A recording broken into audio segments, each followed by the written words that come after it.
newstoday.com. Another update in the case of a man accused of murdering a Victoria woman. What we know, that's just ahead. And a family files a federal lawsuit. What happened after their loved one was sent to jail. Plus, a woman pleads guilty after an investigation into a family's funeral funds. And I hope you all are trying your best to enjoy this very kind of gross, nasty, dreary weather we have, because we've got lots more of it before the weekend is looking very nice. All that in the weather coming up. You're watching 25 News Now Sunrise.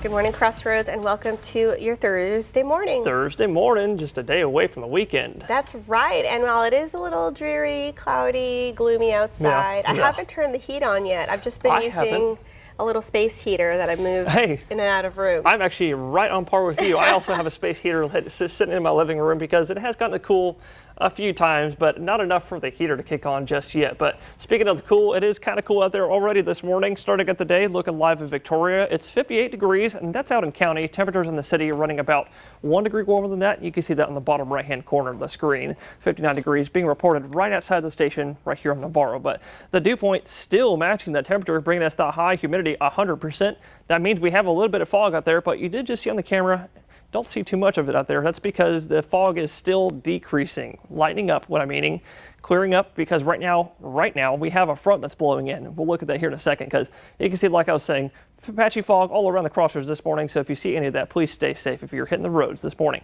Otherwise, if you're also hitting the roads, grab the jacket. It is, like I said, a little bit cool out there. You can see, like I was talking about, the front's now sinking into our counties. Northern counties are now in the low 50s instead of the mid and upper 50s earlier. Everyone else upper 50s and low 60s on the coast next to the warm Gulf. And North Texas, much colder, 28 degrees in Amarillo. And it is much, much, much colder in the northern states of America. Negative 11 degrees in International Falls, negative 4 in Sioux Falls. Negative 1 in Des Moines, Iowa right now. That is a bit of a chilly one out there. Thankfully, we are not that cold, but we will still be dreary and wet. So if you're sending those kiddos out the door for state testing week, grab the calculator, but also jackets and umbrellas. We'll look at those details next.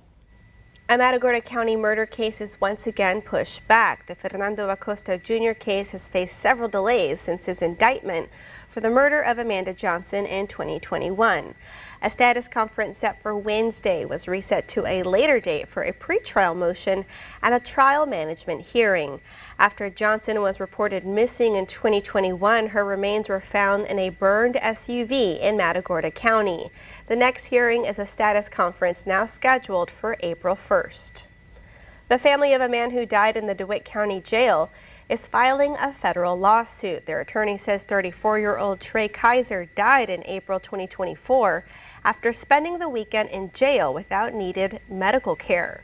Deputies took Kaiser to a hospital but was never taken inside. His attorney says jailers later noticed signs of drug withdrawal, but no one called for help. Kaiser was then found unresponsive. The attorney calls his death inexcusable and says Texas jails must take medical issues seriously. We reached out to the DeWitt County Sheriff and we're waiting to hear back. The former Eisele ISD principal is accused of stealing money from a grieving family, and now she's pleading guilty. After the death of 17-year-old Kobe Kremling, Jody Mildred Thompson organized a GoFundMe page, but the family never received the money supposed to cover the funeral costs. That's when Lavaca County authorities launched an investigation. Thompson is now pleading guilty to the theft of property valued at more than $2,500 but less than $30,000. After accepting a plea deal, she'll be sentenced in February. Now to Defense Secretary Pete Hegseth. ABC Sophie Flay has the latest as he continues to face scrutiny over Venezuelan airstrikes.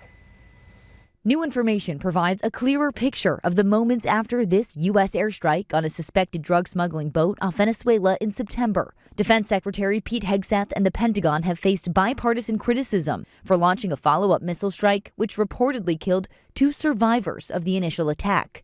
International law prohibits killing enemy combatants who no longer pose a threat. This rises to the level of a war crime if it's true. When people want to surrender, you don't kill them, and they have to pose an imminent threat. But now, a source familiar with the incident says the 2 survivors climbed back onto the boat after the initial strike.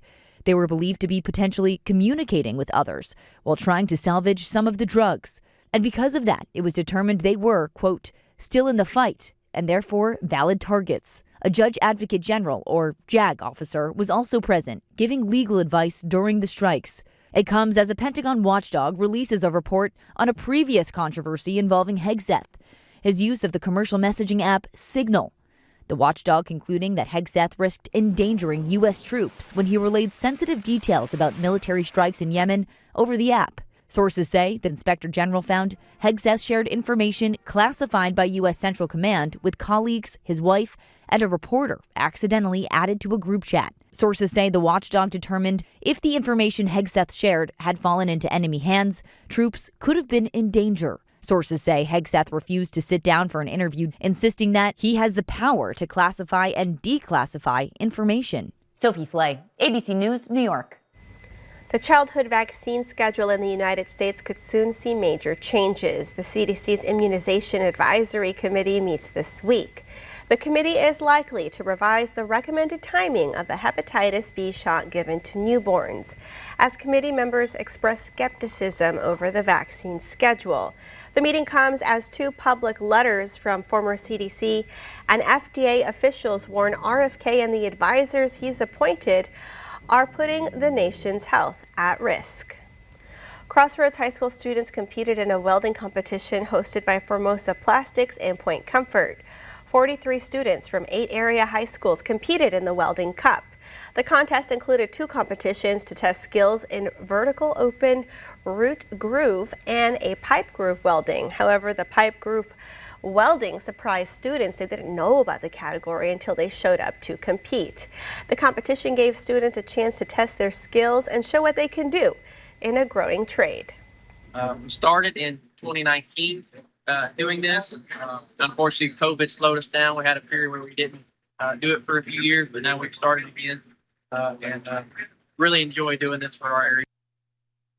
Winners are Bloomington High School student Isaias Perez and Brant Peters from Edna High School. Formosa Plastics contractors judged the competition while also scouting the participants for future employment opportunities at the site. You can find the full list of other top welders at crossroadstoday.com. For more local news, weather, and sports, come to crossroadstoday.com. The time is now 6:37 on our Thursday morning. Here's a look at what's coming up next on 25 News Now Sunrise. A heartfelt salute to a beloved figure who has shaped Victoria's spirit for several years. President Trump moves to roll back Biden-era fuel efficiency standards. I'm Nicole D'Antonio in Washington with a pushback this morning and why it could mean more trips to the pump. And also coming up next after the break in the short-term forecast, you heard me say we have more rain coming our way real soon. So coming up next, we'll take a look and see when all that rain will be here.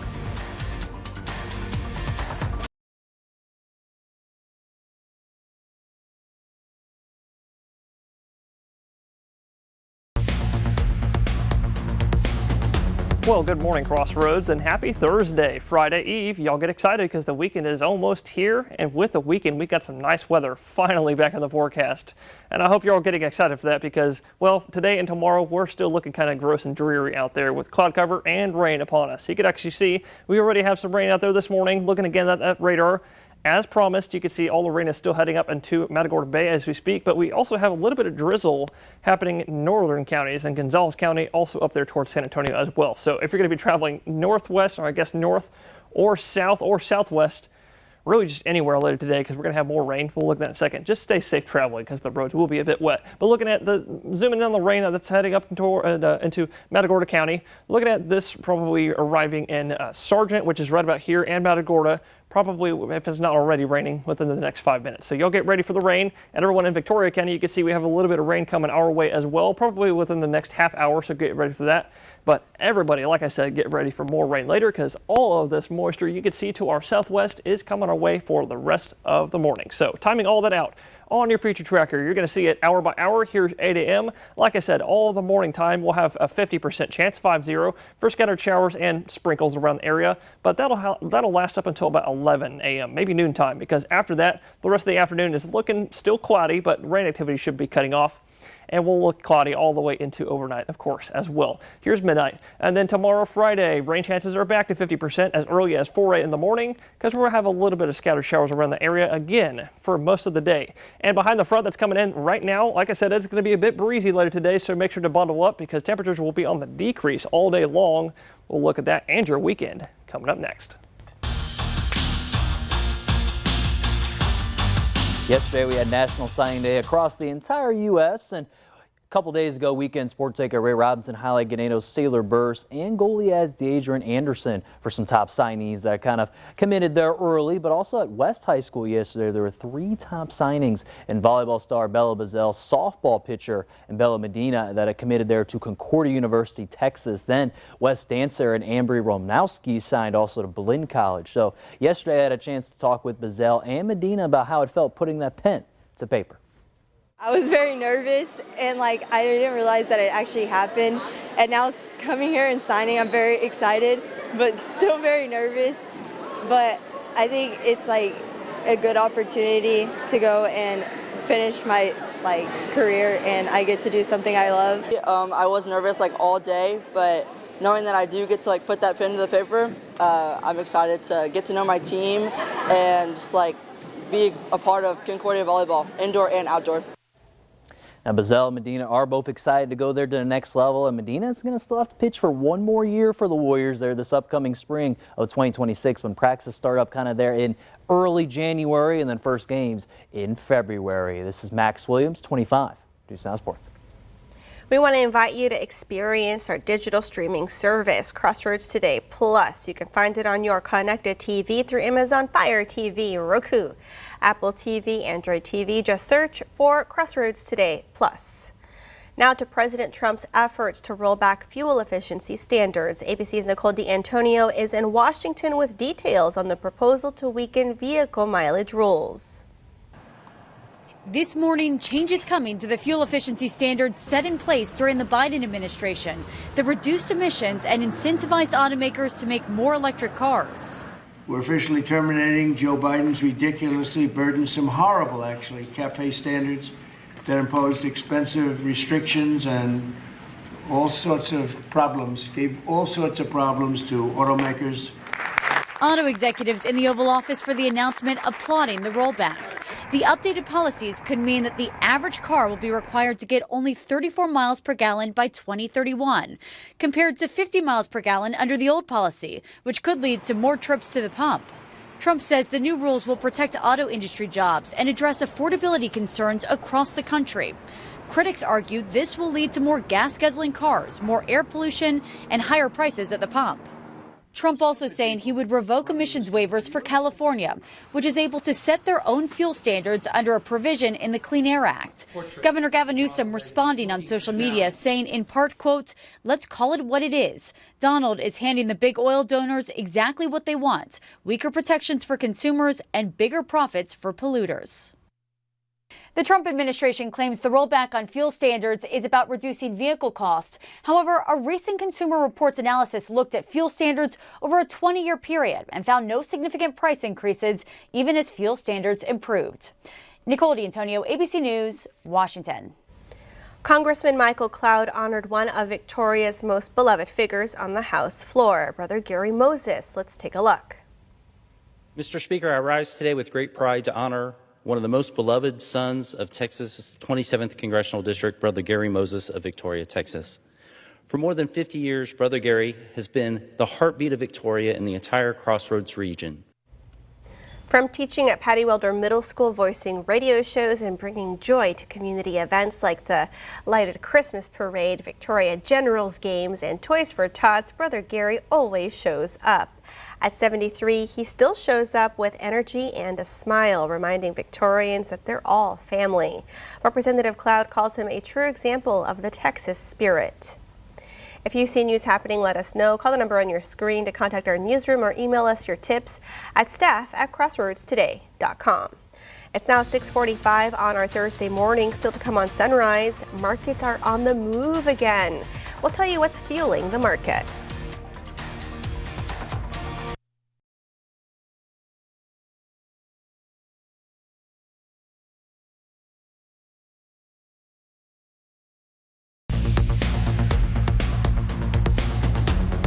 Well, good morning, Crossroads. I'm sure a lot of y'all saw the 7-day forecast a few moments ago, but there's one thing I want to point out to y'all before we get into the weekend, which is looking really nice, and the same with the next week as well. What I want to point out to y'all is you see the high temperature for today, 59 degrees for today, Thursday, under the clouds and the rain. Well, that high it's already happened, meaning the temperatures are on the decrease the entire day thanks to our cold front blasting through with wind gusting up to 25 miles an hour, like I said, at times. So if you have any lightweight items outside, I might maybe secure that to the ground. But otherwise, what I'm really trying to say with that is bundle up because it will be a little bit chilly out there. Wind gusts midday, probably mid and upper 40s out there with the winds, like I said, gusting up to 25 at times. But high temperature, like I said, it happened just after midnight earlier today. 59 degrees, that's 10 degrees below where we're supposed to be. And you're going to see here in a second what the temperatures are looking like this afternoon because you can see everyone else already had the high temperature already happened. Just after midnight, everyone was in the upper 50s and low 60s. But for our temperatures for the rest of the day, like I said, they're going to be on the decrease all day long with the front blowing in that cooler, drier air. Slightly drier air will still be humid. Here's 9 a.m. You can see still mid and upper 50s, maybe even low 50s already in our northern counties, kind of like what we already are right now. But by noontime and the rest of the afternoon, you'll definitely notice the cooler air sinking in. Low 50s, maybe even upper 40s in our northern counties, and we'll stay like that all the rest of the afternoon. Low 50s and getting all the way down to the upper 40s by this evening. And you can see our low temperatures for overnight tonight looking a little bit chilly, dropping down to the low and mid 40s. So bundle up out there. And we're going to look at all of that and more later on Sunrise.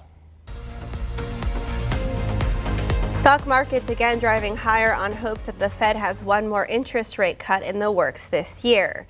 The Nasdaq heads into today's session after gaining nearly 0.2%. The S&P added 0.3% and the Dow jumped nearly 0.9%. A key inflation report that guides the Fed is due out tomorrow. Macy's is warning about picky holiday shoppers still stung by rising prices. The department store chain is expecting profits below expectations. In the last quarter, Macy's says it turned a profit, beating expectations for a loss. And Americans were in a giving mood on Giving Tuesday. Experts say donations to nonprofits added up to around $4 billion this year, and over 11 million people volunteered. An injured Goliad High School student has her parents up in arms about the district's response. According to a friend of the family, this incident may not be unique to the district. 25 News Now reporter Trenton Whiting spoke with the family and shares their story. Trinity is a human, not a number. This family is seeking answers after their daughter Trinity was injured by a car in the Goliad High School parking lot by another student. Definitely shouting, telling her to move back so I can have enough space to move. By the third time she moves up, I am unable to turn my body. She is that close to me. She ends up moving up one more time. That time she closes my legs in between my car and her car. Trinity says she and a host of others had discussions with her cheer coach, which led to discussions with administration from the school and the district. As a superintendent, I clearly saw that she was not listening to anything I was trying to tell her. She was just completely ignoring me. The family wasn't satisfied with the school's response, which included a 3-day in-school suspension for the offender and the school board rejecting their grievance. We voted them in to protect our kids, to take their side, listen to them, protect them. None of them did. A witness at the incident, her friend Jada, says the whole thing was hard to process as it was happening. I was very in shock. It was like my body was not able to move. I could it's like if I couldn't blink or anything. Jada's mother Mary says this type of response is normal for the district, telling me Jada experienced something similar years ago. She went through, her 7th grade year. And we stick behind them because we had to deal with the school, and they did nothing. Now the family is calling for changes at the highest level. Superintendent, Ms. Wines, and Principal, thank you. They need to be let go. We need somebody in that actually cares about these kids. They have concerns about student safety, saying potential personal bias could impact school leadership's position in this case and in others like it. They don't care about none of our kids. I mean, if you're, like he said, if you're not white and you're not in their clique and you're not their favorites, you're not going to count. And I don't think that's fair. For now, the family plans on continuing to push their grievance to the administration. If they get so many grievances, I'm pretty sure TEA will come down.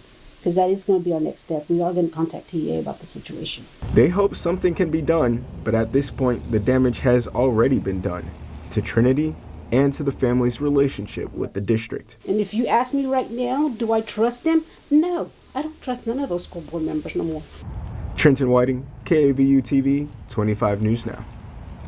Still to come on Sunrise, news to know before you go. A troubling new projection about children worldwide has experts sounding the alarm.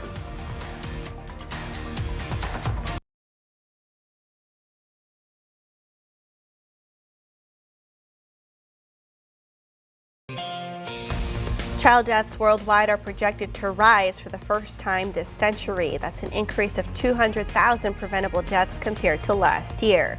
The Gates Foundation's new report says an estimated 4.8 million children will die before the age of 5 this year. The foundation blames a nearly 27% drop in global health funding, citing cuts by high-income countries, including the U.S. Police are investigating after a 6-year-old dies after being struck by a school bus. It happened near a school in Oklahoma City Wednesday. Police say the 6-year-old was standing with 2 other children when they ran in front of the bus. The child was taken to the hospital where they died from their injuries. The House Oversight Committee released never-before-seen photos and video from convicted sex offender Jeffrey Epstein's home in the U.S. Virgin Islands. The images show grounds that resemble a luxury resort with several bedrooms, bathrooms, and a room resembling a dentist chair with mask on the wall. Also pictured a phone with several numbers on speed dial. Ranking member Robert Garcia called the images disturbing. A mysterious vomiting disorder associated with chronic cannabis use has been formally recognized by global health officials. The condition affects long-term and daily marijuana users with stomach issues such as severe nausea and vomiting, and in rare cases, seizures, kidney failure, and even death. The only known way to cure the syndrome is to stop smoking cannabis. We want to invite y'all to experience our digital streaming service, Crossroads Today Plus. You can find it on your connected TV through Amazon Fire TV, Roku, Apple TV, or even Android TV. Just search for Crossroads Today Plus. And now let's get a look at our forecast with Parker. Parker, do you see the sun out there? No, I don't see the sun. Do you see the sun? It's looking pretty dark out there this morning and quite cloudy, and I promise you the sun is out there and the sun does exist. It will be back this weekend to bring us a lovely lovely next week, but before any of that gets here, we got to deal with this kind of dreary nonsense. Starting out the day, 57 degrees in Victoria, which is matching our dew point of 57, bringing us 100%, but do you see any fog out there? Don't really see too much. And actually, if there is any fog out there, it's still on the decrease because we still have a cold front blowing in right now as we speak. Don't believe me, you can see our temperatures are still slowly falling out there. Low 50s still in our northern counties. Most of us all in the mid and upper 50s, unless you're on the coast, low 60s. So just bundle up maybe with a light jacket because it is a little cool this morning. But also grab your umbrella if you're headed out the door. You can see looking at the radar, rain activity is starting to slowly pick up. As anticipated, especially down here on the coast. Got lots of rain headed up into Matagorda County within the next half hour. Same thing here in Victoria County. You can see we have a little bit of stuff to our west-southwest here. All that is heading up into Victoria County here in the next half hour or so. So if you don't see yourself on that radar not getting rain, don't you worry. Still grab your umbrella because I'm forecasting a 50% chance, honestly like 70% chance to see rain today. It'll be in the morning time with temperatures on the decrease all day. Also grab your jacket because it will be chilly with wind gusting up to 25, bringing us wind chills in the mid upper 40s, low 50s by the afternoon for Victoria, and the same thing at Cuero, low 50s. So bundle up out there. It will be a little bit cool out there for today and tomorrow. Before the sun is back this weekend, like I said, it does exist. It will warm us up a little bit. And we're looking beautiful for this weekend and next week. All right, thank you, Parker. We are thankful for this rain. Yeah, I am too. Thank you for being with us this morning and joining Shana Dawn, Maclovio, and Max today for 25 News Now at 5.